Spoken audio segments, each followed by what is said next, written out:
Guys, can you please keep it down? We are recording. Yes.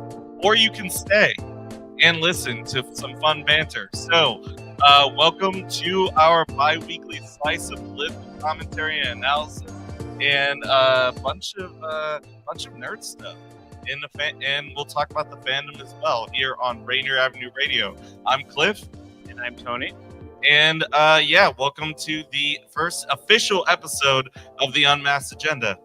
Yep. In a world where it feels like the bad guys are winning every day, we think that we can fight back with some real talk and with our nerdy charm. I can't believe you wrote that for me to read. I did. I did. Thank you, Cliff. I asked you several times if the script worked, and you were like, "Yeah, no, this is fine." Yeah. So there is like this distinct difference between reading it like, "Oh yeah, this is good," and then you're like, "Oh my god, I got to read this." So as you can tell, we're gonna have fun with this show. We're gonna banter about. This show is gonna air bi-weekly, so I'm sure everyone who is not here right now is definitely gonna view this on streaming, and also we will have this on YouTube, both Rainier Avenue Radio's YouTube channel and also our own in due time, but we'll fill you in on those plans in a bit. So we intend to have guests, some interesting debates, in-depth examinations of important topics that we care about, and tonight's show is really our inaugural show. And in addition to some of the chatter in the background, which people clearly did not hear me say we are recording right now, we're actually going to start in another unique way. Because early on, funny enough, we were able to schedule this show in a way where we thought it would kind of weave in and out with the Election Connection series. So the interesting thing is our new show is actually a part of this bigger initiative here at Rainier Avenue Radio. But schedules fell where they may, so we actually pre-recorded an interview with Katie Wilson, and we intend to have Mayor Bruce Harrell on the show following up. And also we intend to inject a little bit of our own commentary, analysis, and thoughts, given the robust debate we've just seen. So you're probably wondering, well, why didn't she just stay? As someone that's done a lot of debates, yeah, no, people are tired. But also, we're pretty, at least as the audience, I was pretty electrified by the debate. How about you? Yeah, I mean, as much as the debate that I caught, it seemed it was quite tense. It's like, kind of par for the course, I guess, for political debates. But yeah, no, it was a real back and forth, and you could really feel the passion, I guess. I loved it too. It was illuminating. I mean, it'll probably be clear like that this show is just a bunch of leftist propaganda, as some of our detractors might say in time. But hopefully we can at least try to provide some perspective on both candidates' performance. So, allons-y, as the 10th Doctor might say. So, like I said, we just saw a really amazing debate that definitely Mayor Harrell got a bunch of swipes in, was defending his track record, and admittedly, Katie Wilson also got in some really interesting swipes as well. But you know what, Daniel, to our illustrious producer in the background, why don't you start us off on the tape, and let's see the questions we asked. A bit. Because one question that's actually near to my co-host heart, but also one that is actually near to my heart is, I spent some couple of years as a journalist, and you have some big plans to start a journalism voucher program.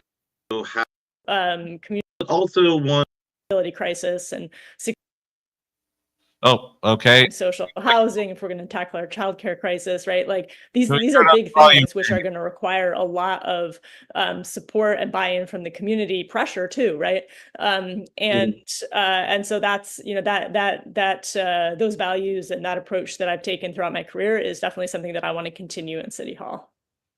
Right on. So I want to come back to that community first approach in a bit. Because one question that's actually near to my co-host heart, but also one that is actually near to my heart is, I spent some couple of years as a journalist, and you have some big plans to start a journalism voucher program. So could you tell us a little bit more about that, and also how it might counter this, in Tony's words, this rapidly consolidating cyberpunk-esque media like consolidation in the ecosystem generally? Yeah, totally. So this is a project and a policy goal that, like, I haven't been talking about a huge amount during the campaign, because I feel like it's not like a soundbite, right? It's a little hard to explain, but I think it's like really popular and important. So basically, we have this democracy voucher program in Seattle. Hopefully, everyone knows that at this point, where every individual gets 4 $25 vouchers that they can give to the candidate campaigns of their choice, and that's really what's allowed my campaign to run this people-powered grassroots campaign that's been competitive in fundraising because of this program. I don't have a lot of rich friends to give me tons of money. So basically the idea for this journalism program is like, look, we have this crisis in the journalism industry, right? There's not like a very viable financial model for local news media. And we've seen it, right? We've seen newsrooms around the country closing their doors, like laying journalists off. And it's really bad. It's bad for democracy. It's bad for like political polarization. It's bad for just as bad for us, right? And this is part and parcel of kind of over reliance on social media for where people get their information. Yeah. And so the idea is, what if we, like many countries in the world, actually funded local news more through the public, right? More, recognized it as the public good that it is and actually funded it. So the idea is to establish a public funding stream for local news outlets, but then have the money allocated by individuals, kind of like the democracy voucher program. So as an individual, you'd be able to say you have three $50 news notes, right? And you can give them to the local news outlets of your choice. So I think this is a great idea. It's something that Marcus Harrison Green and I started working on a few years ago, and started building a big community coalition around. And so we've had conversations with the South Seattle Emerald and Real Change and The Stranger and Publicola, Capitol Hill Seattle Blog, all many of the especially smaller news outlets around Seattle. And there's a ton of interest in this idea. And so I'd be very, very excited to champion. So Tony, like I said, that was like your question. I'm wondering, what do you think of that, especially in light of some of the questions that came up during the debate about how we're going to pay for stuff? Yeah, I mean, I think that it's a good start. And I hope that it takes off, mostly just because I believe in the institution of journalism. And I also believe that, we should have journalism like in our community that tells us about our community, that isn't exactly on a platform that makes money through ads for people who don't need that money, for example. So yeah, I really do hope that this is something that takes off. And if it does, I think, if it's really successful, like from the jump, maybe that kind of shifts people's attention a little bit away from, platform-based like media and news, because then the understanding hopefully will be that this is news for the people, and like I just really think it's a great start, and yeah, my fingers are crossed. Right. And the first question I asked kind of got cut off a little bit, was about the Katie's track record of progressive, I don't want to say pragmatism, but basically a very grassroots, a very get it done attitude when it comes to actually implementing a lot of progressive policy as a campaigner, as an organizer, right? And I really want to be support. Man, someone's yelling. I really want to, by the way, for those folks who are streaming at home, that there's just someone that's very loud outside. I think that's the great thing about doing a podcast like this, where we are able to hear all the interesting stuff around us, and our ADHD can take over. But I digress. So the answer that she gave was similar to the answer she gave about how she's going to build coalitions, how she's going to bring people in City Hall. And I'm wondering if is that realistic? Like, from the consistency in that answer, like, do you think that we're going to be able to see a more collaborative City Hall than we see now? I mean, that's a good question. Isn't this like kind of like the age-old debate for, like, when people run? These are like kind of like, right, the aspirations and promises that they make, right? That they right, want to achieve.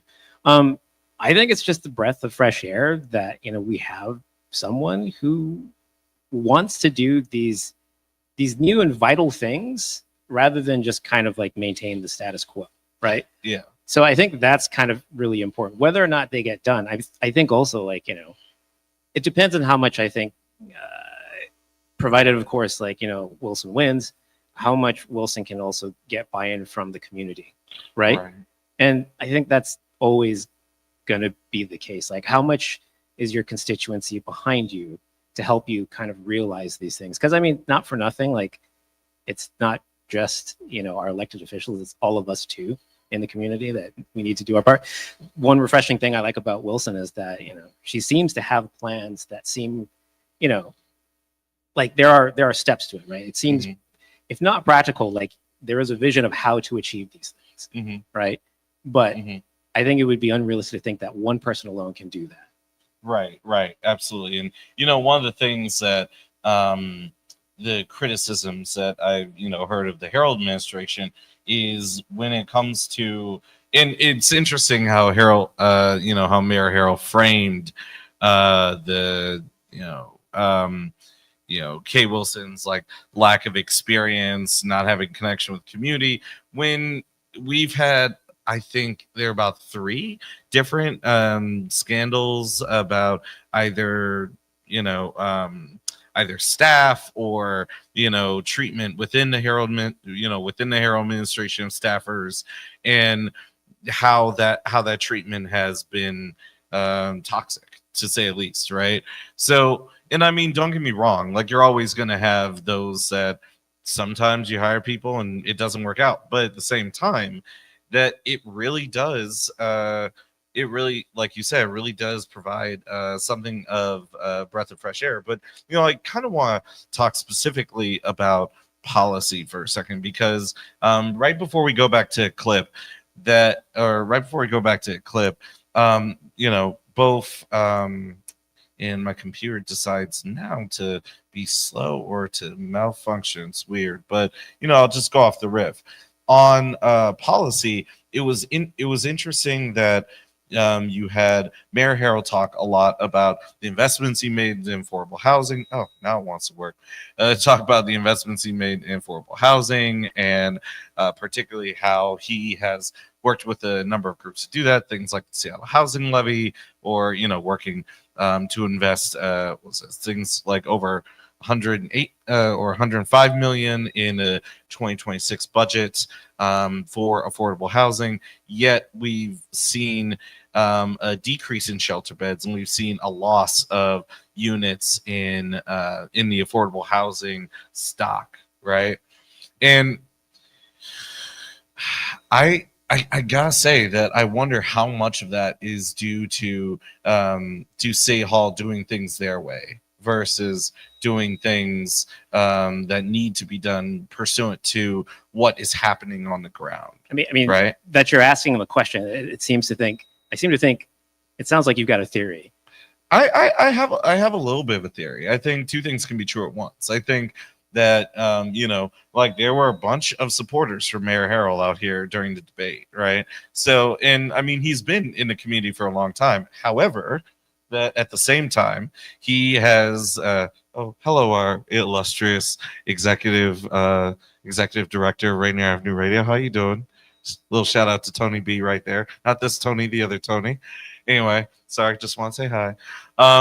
So yeah, I mean, to be blunt, I think that he has had just a number of folks that he's known politically around him for a long period of time. And it's that coalition building element that he's not bad at. Like he clearly is able to build a coalition. But at the same time, I think there are different like political circles and different political forces, and he is of the institution. She is a grassroots candidate, right? So there's that difference in approach, difference in perspective. So I think this is where I come in and play devil's advocate, which does not indicate an endorsement, but right. I mean, don't like. I did just call us leftist propaganda, Well, don't. What is that? Building coalitions doesn't building like political capital. Doesn't that take time, right? Mm-hmm. And these are things right. as with Wilson being like a newcomer, she will need to take that time to do these things as well, mm-hmm. which can be construed by voters as like you were doing nothing. Well, you know what? I'll say that the Seattle politics, like really any political terrain, it's like an ecosystem where I think Bruce Harrell has been in a certain part of the political ecosystem, and Katie Wilson's been another part of the political ecosystem. So, one kind of point that you raise, rather one very valid nugget within the point that you're raising, is that, if Katie Wilson were to win, she would have to be able to tap into that other part of the ecosystem, right? Which I don't think is too much of a heavy lift. But what are your thoughts on like how quickly she can get like on the ground running and results? So I'm going to answer that after our amazing producer Daniel plays a little bit more of the clip, because the next question actually relates to that. Brilliant. Yeah.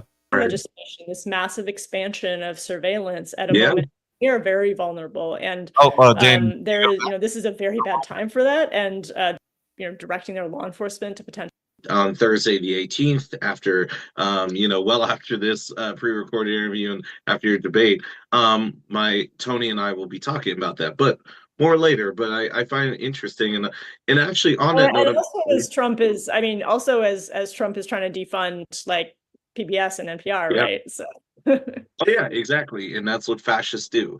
Fascist regime shuts down independent thought first thing. The artists, the journalists, the writers are always, I don't want to use term lightly, but casualties of a fascist takeover. And actually, I kind of want to switch up the last question since we're talking about Trump, because Seattle, it's no secret that the Trump administration does not like us, and Seattle, and to a slightly lesser degree, but the state of Washington is also pushing back on the Trump administration, and it's getting increasingly authoritarian.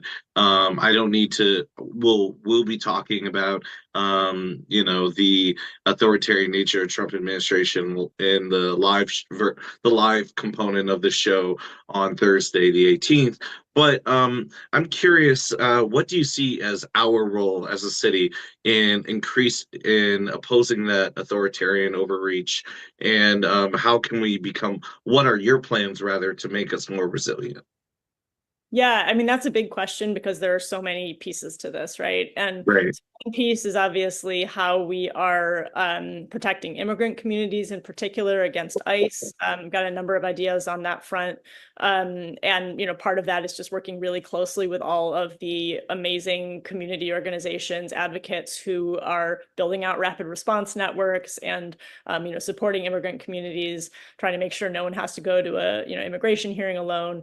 And so, the city needs to be a really strong partner in that work, as well as, I've looked at some of the things that other cities are doing. There's cities that are, directing their law enforcement to potentially intervene in unlawful ICE operations. I think that's something that we should look at here.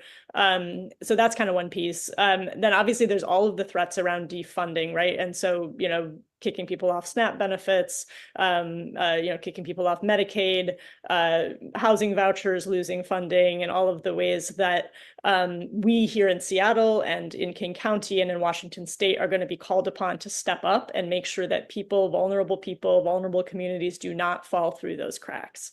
And that's going to mean that we need to be prepared to raise new progressive revenue so that we can fund those things that we are not getting federal funding for.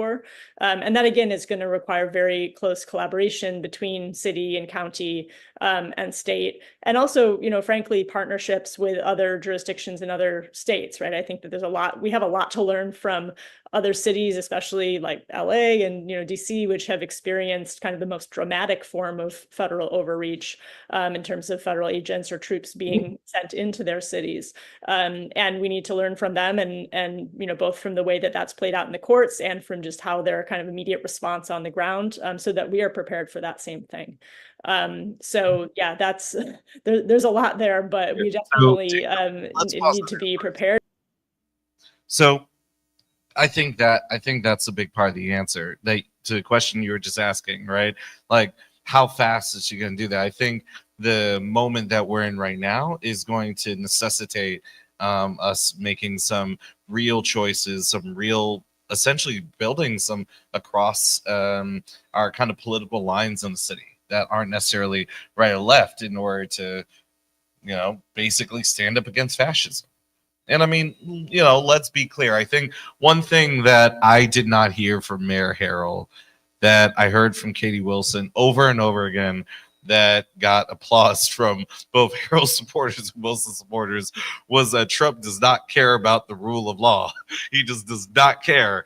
And he's shown that time and time again. And I was and I think people can pretty much guess, if I was able to afford to live in the city of Seattle, within the bounds, how I'd be voting. But, like, he didn't really speak. He didn't really speak to having to, stand up much. Or maybe I walked out of the room or didn't hear it. Like, am I wrong? Or no? Okay. And that's and that's where I think Katie Wilson is going to be an effective coalition builder if she wins. She's going to be able to really see the moment and have that rallying cry, even though Mayor Harrell, he has some swag, he has some bluster to him, But anyway, I'm curious, like, we're seeing the Trump administration cut into municipal and state budgets. Some of you know what I do as a day job, and the amount of federal money that goes towards affordable housing, that goes towards benefits for the beds for the homeless, that go towards a whole assortment of other programs right now, are either being cut and eliminated, or, and by the way, just FYI, I'm speaking as myself, a little disclaimer there, or we're seeing conditions put on them, like, like, we will not use this. You cannot use these funds for X group of people we're targeting, right? So I look at the South and I look at how diverse that is, and I don't know, the fact they didn't speak to that leaves me a little bit concerned. Even though he did speak to, like, essentially is like, you're never gonna understand communities of color, white woman. And I was actually I found it kind of fascinating. He just straight up said that out loud. But I don't know, man. What do you think? I think that's a lot. That's around the time that I think I came into the debate, because I was coming from work. I was surprised by it. But I mean, how can I put this?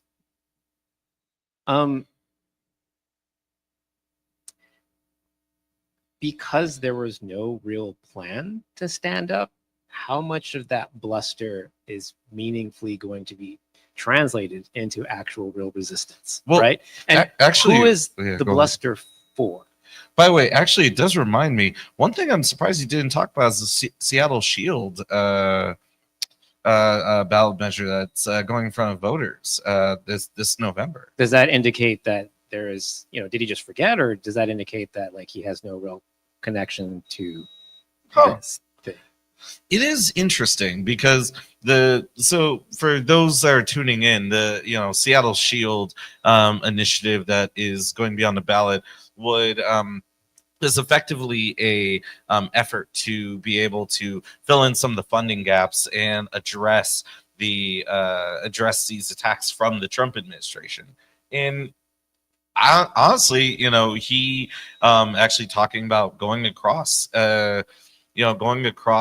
political lines. He teamed up with Councilmember Alexis Mercedes Rink, a very well-known progressive in the community, to write that. And I mean, I don't know, like maybe I did not hear something or I misheard, but I don't think he addressed that directly. And does candidate Wilson have any similar type of like initiative or policy that she's proposing? Well, I mean, like you heard that she mentioned we have to find progressive revenue sources, something that we've been saying for a long time, and that we have been able to accomplish to different degrees. It's kind of, and then also, mentioning that we're going to have to work together, find ways to meaningfully address like some of those gaps with different community organizations, right? So I don't know. It just seemed that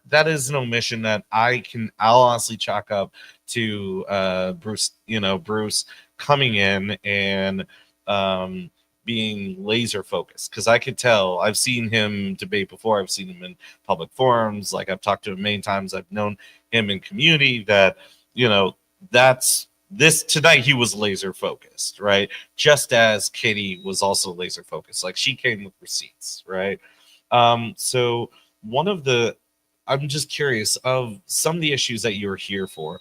What is the issue that you care most about? Because I mean, you still live within Seattle. I don't know that I could choose actually, but I am quite concerned about, and also, I am also, somewhat. Hold on. And before people start like saying mean things in the comments of the YouTube channel, I still live within King County. Affordability crisis. I'm just messing with you. You're good. I am quite concerned about and hopeful that if, say for example, candidate Wilson does become mayor, is able to build the 4,000 tiny homes. Right. Mostly because you mean 4,000 homes in general. 4,000 homes in general. Sorry. Yeah. But starting also with tiny homes and all the other affordable housing. I read recently in the Seattle Times, support your local paper, that we're coming into a bit of a housing crunch, and there's building is stalled, right? Mm-hmm. And so if there's anything that candidate Wilson, provided she wins, can do about that, I think that would be great. Just because if you are in and about the city, it is unavoidable to see just how many people are unhoused, right? Absolutely. And for me, this is just one minor kind of digression. Like as someone from Hawaii, right? I see that all the instances I get to go back home, which is far too little. I see a lot of those same problems there as well. I think in many ways that Seattle and Honolulu, for example, have a lot of the same problems, particularly when it comes to the unhoused, right? Mm-hmm. And property being far too expensive. Oh yeah. A lot of my friends that I grew up with, they're looking at buying their first house, and the median price there is just over $1 million. Oh, so yeah, no, okay. It's a problem everywhere. And so the more homes that we can get, the more density that we can build out, just getting people in shelter, that's something that I'm hopeful that we can get some movement on. Yeah, if Wilson's the person that gets in office, then Godspeed. Cool. Also, I'm just looking at the clock, and I want to make sure folks that might just be joining us on the live stream, or folks that have come in the interim as things died down after debate, welcome. This is the Unmasked Agenda. We are your bi-weekly source of political commentary and analysis, and also a dive into where it intersects with the fandom and some nerdy stuff. My name is Cliff. This is my friend Tony, and we are being hosted here by Rainier Avenue Radio. And also, you can find Rainier Avenue Radio on YouTube, Instagram. You can find us on Instagram at the the Unmasked Agenda, and also soon we'll be launching our website, theunmaskedagenda.info, and also you can find us through RainierAvenueRadio.world, and also some of you might be streaming this through Facebook. So And if you are not aware, on the weekends, Rainier Avenue Radio also covers sports in the area, and particularly high school basketball and other youth sports. So tune in if you have the chance. And let's switch it up a little bit. So Daniel, play the rest of the tape. Let's just finish this up. Okay.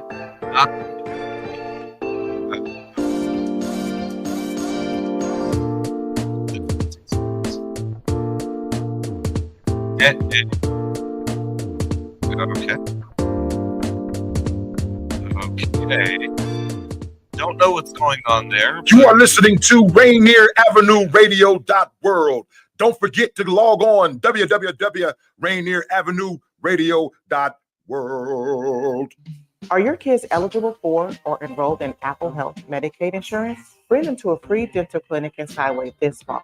Public Health Seattle and King County is hosting free dental clinics for kids 12 and under at the Skyway Resource Center one Saturday per month, now until December. Visit kingcounty.gov/ABCD for more information. Again, that's kingcounty.gov/ABCD for free dental clinics for kids. Hello, listener. What's important to you about what's going on in your community? Are you interested? Are you concerned? In any case, I invite you to tune into my show, Seattle Here and Now, on Rainier Avenue Radio.world. Why? I will be covering a wide range of topics important to you and impacting the community. Each show will have a special guest or guests to share with you information on a variety of subjects that are happening here and now in Seattle. I promise I will work hard to make my show informative, interesting, and entertaining. Be sure to listen to Seattle Here and Now on Rainier Avenue Radio.world. So I needed to check my kids' immunization records for their school. My doctor told me I could get them quickly online, but I couldn't figure out how. Thankfully, I could turn to Link to Care WA for help. With Link to Care WA, I was able to learn how to use online health portals, use telehealth to talk to my doctor virtually, and even apply for jobs online. I called their free hotline and got help from a real person. Call Link to Care WA at 866-757-1832 or visit linktocarewa.org. Hey y'all, it's Traffic Jam with Kareem. Thursday at 4 p.m. Hey, Traffic Jam. Rainier Avenue Radio. Download the app so you don't miss out what's popping with Crackers Shining. It's your boy, Cream the Dream, on another beautiful week on here on Traffic Jam in Seattle. I hope you guys doing what you're supposed to do, being you're supposed to be. I got a good show for y'all. A lot to talk about. You know, Kareem the Dream, keep up with everything. Get your entertainment news with Kareem on the Traffic Jam, Thursday at 4 p.m. Are you in need of new or gently used clothing? Hope's Community Closet is here to help. We offer a wide range of clothing for men, women, youth, children, and infants. Join us on the fourth Saturday of each month from 12:30 to 4 at the Silent Task Force. We're giving clothing with care, community with heart. Lovely Ladies Lemonade for sale, and shop to the sound of old school soul. Any questions? Contact Alicia Kennedy, Executive Director of Women United at 206-316-7601. 206-316-7601. Come and find the perfect outfit for you and your family. We look forward to seeing you there. You are listening to Rainier Avenue Radio, your community radio station.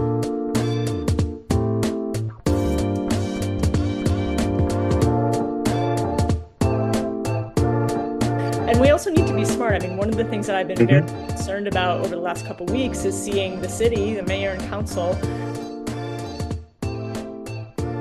CCTV legislation, this massive expansion of surveillance at a moment we are very vulnerable. And this is a very bad time for that. And that is why immigrants' rights groups and civil rights groups and, the Member of Color Caucus folks, people that advocate for usually housing and through different market models that blend public investment with private investment and yada, yada.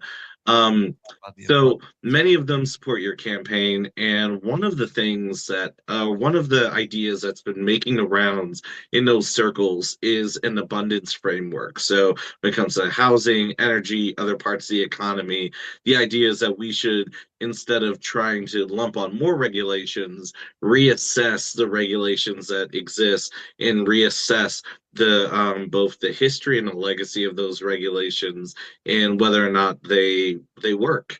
Essentially a yes agenda, so to speak. And I was just wondering if you've heard about that and what your thoughts are in that approach, and if that's something that might inspire you in your thinking around certain policies. I think it would be hard at this point not to have heard of the abundance agenda.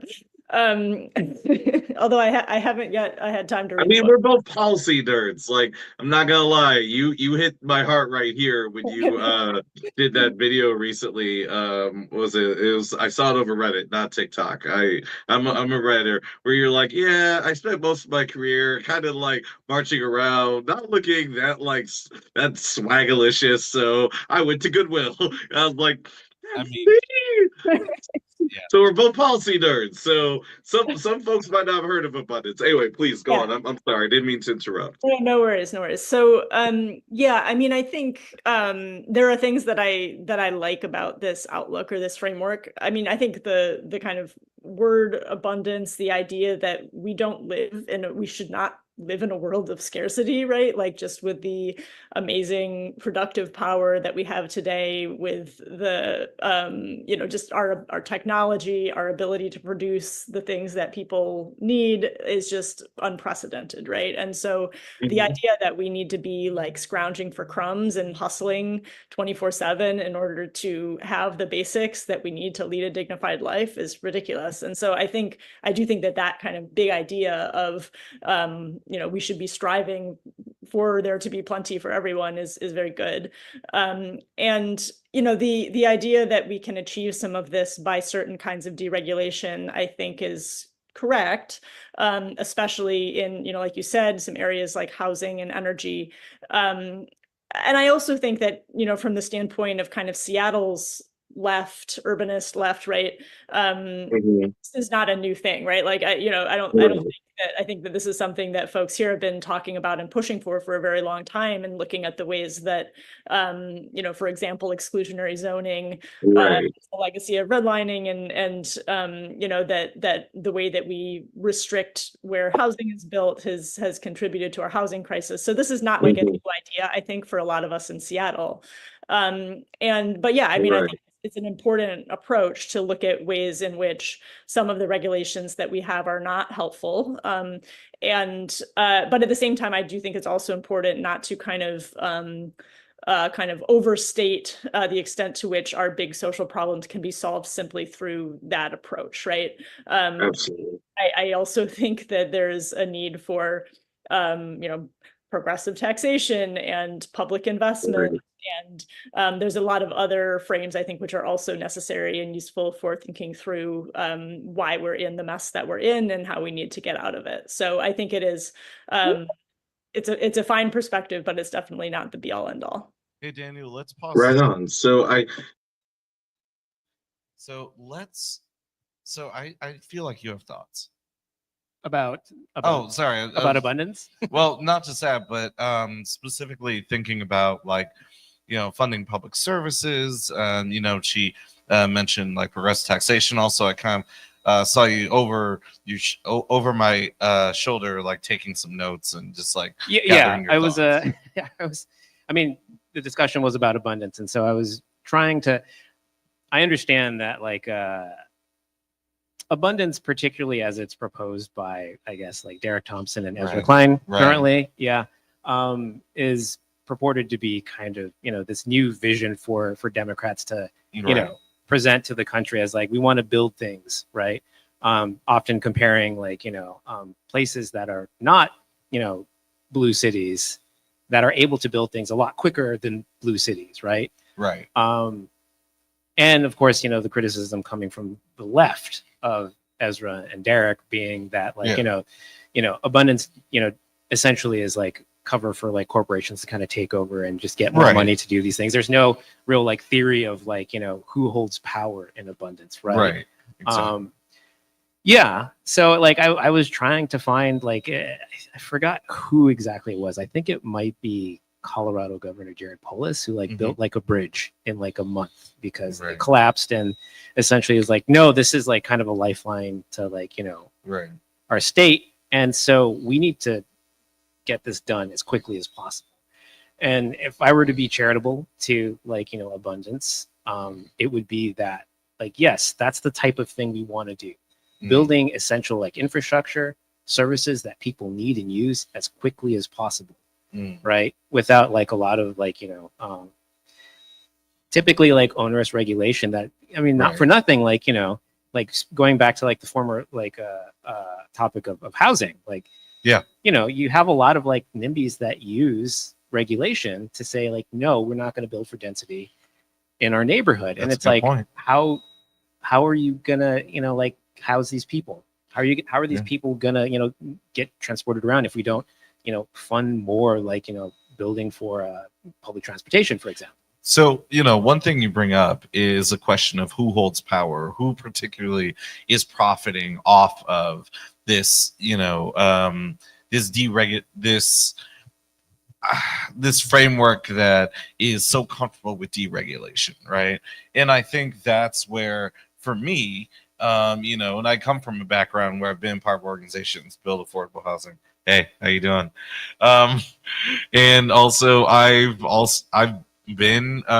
worked for labor before, where sometimes there are conflicts, and the two don't really settle well with one another in terms of the need for prevailing wages and the rising cost of land, and with these tariffs now, timber, and the very things you need to build affordable housing. And I think when it comes to that question of who holds power, it really comes back to who's going to profit off of it. Is this being done in a way in which it is done for the public interest and it's not subordinate to a profit motive? Or is it being done in a way where it's we just need to build this many units. We're not going to ensure that we have to, we're not going to ensure that those with money have to bear the cost of some of this, because that's something that whenever it comes to policy, I always encourage people to both follow the money and find out who's actually paying. Who's actually paying for this? Not if we can pay for it, but who is actually paying for this, right? And one of the things that, kind of going back to a lot of the, I think one big difference between candidates is with, Katie Wilson's response, that it was very much about, if we have to pay for something, let's try to do it in the most progressive and equitable way possible. Whereas with Mayor Harrell, he was more just talking about some of the investments that have already been made, but have been made in a very regressive tax structure. And also some of those investments have been made based on reallocating money from things like the jumpstart tax, and with the housing levy. I worked on that, great thing. But when it comes to the tax structure that's used, it is regressive, right? And again, this is something I've worked on. Spent countless nights on personally, but still, I think that is an important question, right? And also, if I'm going to be generous, that real talk, we need a tax the rich in the city. And the idea of, that somehow the rich are going to just get up and leave is impractical. It's a threat that always comes about, but we've always found that there's modest levels of taxation or modest taxation schemes. And we don't have a grand exodus of capital from Washington or Seattle, right? So before we run a bit too late and make this 70% politics, 30%, fandom and culture, I actually want to turn. I want to turn to something that straddles both, but talk about it from the point of view of the film industry, from the TV industry, so on and so forth. And these are going to be dangerous words, but Charlie Kirk was a fascist. Right? Charlie Kirk was a fascist. He absolutely, spoke out against any common sense gun regulation. The guy said so many horrible far right things, he would have made Hitler blush. And again, not justifying this, but a right wing wacko, or at least someone that was raised by very very conservative people in Utah, state where you can basically get both a taco and a gun pretty with the same amount of difficulty. You know, he was gunned down, right? And one of the things we've seen talking about the Trump administration, the specter in the corner, is that we've seen the Trump administration go after people for saying what I just said.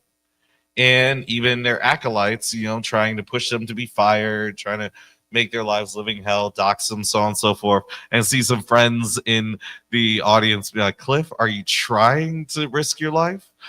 But it needs to be said, right? But still, I'm wondering, like, how do you feel about all of this, given what's happened recently? What's your take? I mean, to be real, like, I don't know that I can add anything to this conversation that will help one way or another, like, to, like, you know, move the conversation forward.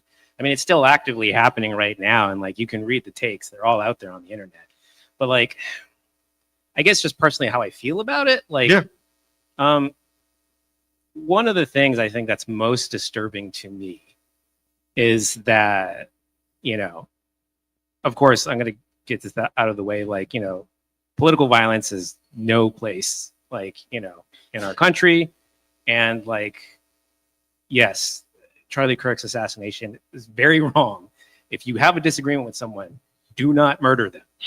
Yes. I can't believe that, like, you know, we have to keep saying in the year of our Lord 2025. But what really disturbs me is that, like, you know, the shooter, right, Tyler Robinson, there's, like, kind of a tug of war happening right now between different, like, you know, sides of the political spectrum, trying to place him on that spectrum. And this kid's like 22 years old. You listen to his grandma. His grandma says, like, oh yeah, our entire family is conservative. You listen to his mother. His mother says, like, well, he got really political lately, and, like, you know, like, he's, like, in a relationship with a trans person, you know, with the intimation being that, okay, now he's left. And then, like, you know, he goes and he does this heinous thing, and they recover, like, shell casings from his rifle with internet memes on it, right? Again, this kid is 22 years old. I don't know that someone at 22 has a well-defined sense of politics, especially if they are terminally online, right? And now, like, we've got this back and forth between the two sides saying, like, no, he's one of yours. No, like, you know, he's one of yours. And, like, it feels kind of icky to me just because, like, the current administration is trying to use this argument, right? This assertion that because he's, you know, like, you know, in a relationship with a trans person, like, you can't be conservative and gay. Like, we know they exist. You can't be conservative and, like, love a trans person. I don't know. That sounds like empathy, right?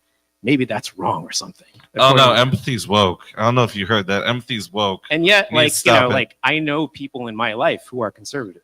By the way, straight up, that was a Charlie Kirk quote. I paraphrased it a little bit, but I'm not kidding. You can look it up. Right. I'm taking on faith that everyone who's watching me now is following this conversation and knows what I'm talking about, right?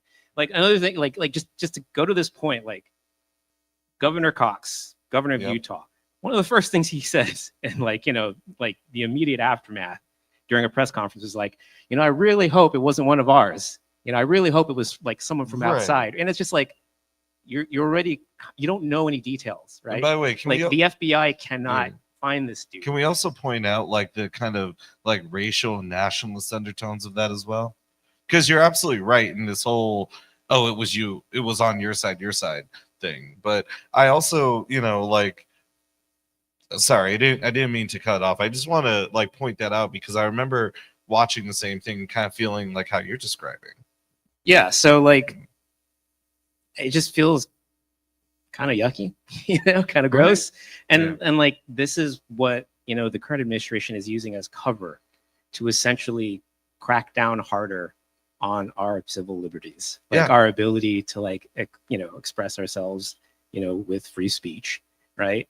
I mean, like, this ties into, like you were saying, like, you know, our current media landscape, where you have, like, these large, like, you know, corporate media institutions just caving. Oh yeah, they're pre-complying. In sorry, just want to say, like, for those that are less political and more maybe into the arts, that's dangerous for you, because that kind of pre-compliance means that you're going to have major studios, and you're also, more importantly, you're going to have even indie outlets that are far more hesitant to bring on people who have something unique to say, or people who do not come from those backgrounds that have always had the inside track, right? Yeah, that's true. But I also think there's like a cynical component to this, like with like, you know, these large corporations. And this is like probably a conversation for another time. Like, right. I think, like, you know, anyone who knows me, like I'm like an old school combat sports guy. And so like now I'm watching kind of like with like, you know, dawning horror, essentially like combat sports being kind of like taken over by like, you know, the right to essentially push a nationalist agenda. But also at the same time, you know, the people that, you know, like run a lot of these media entities, including like, you know, our beloved combat sports, are really kind of like taking this, you know, this environment, right, of like deregulation and media consolidation, right, as a way to kind of like just, continue to consolidate and get bigger, right? Like Jimmy Kimmel was like basically canceled last night because, you know, he didn't say anything that was extremely terrible.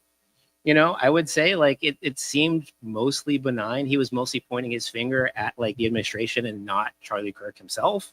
And like ABC pulled him because they're, you know, their affiliates, like the company that owns the affiliates that, you know, ABC is, you know, kind of run through. They just like, no, we're not gonna air this. And, you know, it just coincidentally, they're lobbying like the administration and the FCC to be able to like buy like their next largest competitor and like, you know, Nexstar and Tegna, right? Doing that will get them 80% of all terrestrial television, you know, like stations in the United States. And so it's just so easy to pull Kimmel and let this merger go through, because under any other administration, it would not happen. This is something that was bipartisan before this.